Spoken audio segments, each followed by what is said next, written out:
I believed in the American dream. I believed it was possible. I was gonna have my house, and I was gonna be famous, and I was gonna have all of that. And I bought in.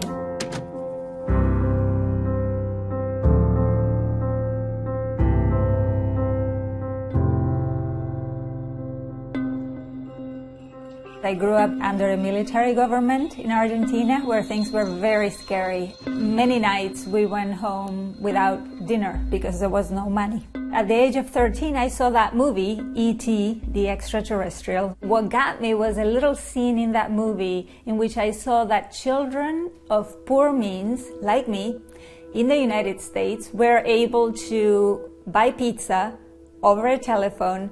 And so at 13, I knew that's where I want to live. That's my dream. So I started learning English, and I came to the United States to follow my dream.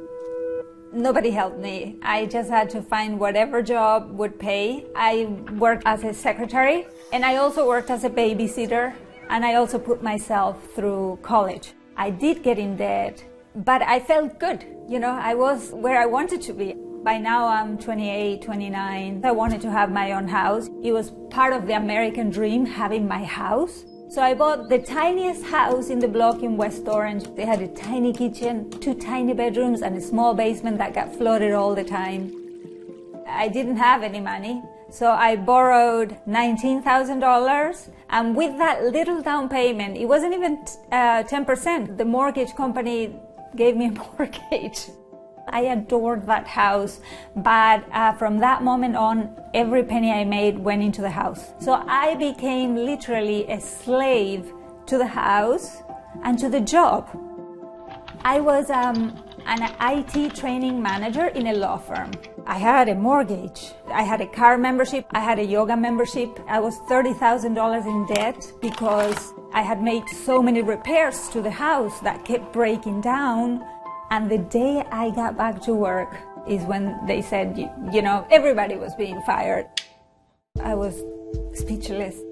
The whole American dream, the house, the job, crumbled. I definitely bought a house I couldn't afford. Even now, when I look back, I think I was an idiot, seriously. I had no idea.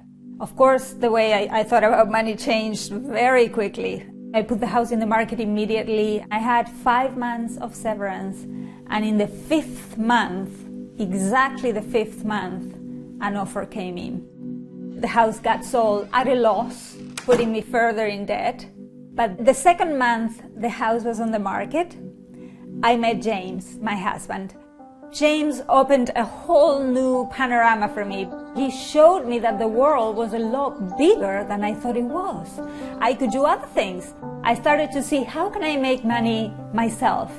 I wrote a book about yoga, and then we wrote another book together called The Power of No, and that book became a Wall Street Journal bestseller. That money, some of it went to pay for the credit card debt, to keep eliminating, and that's how I paid it over a period of 3-4 years. I'm in charge of my own money now. It's because I put in the work.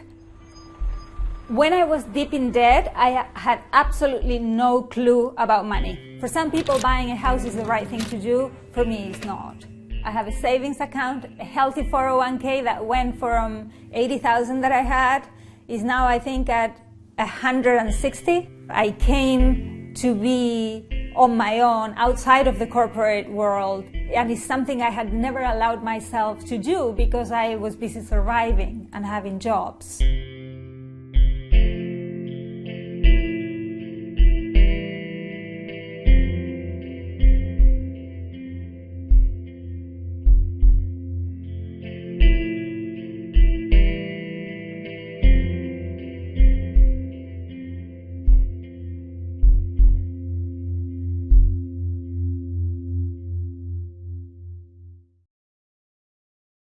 Hey there, thanks for checking out CNBC on YouTube. Be sure to subscribe to stay up to date on all of the day's biggest stories. You can also click on any of the videos around me to watch the latest from CNBC.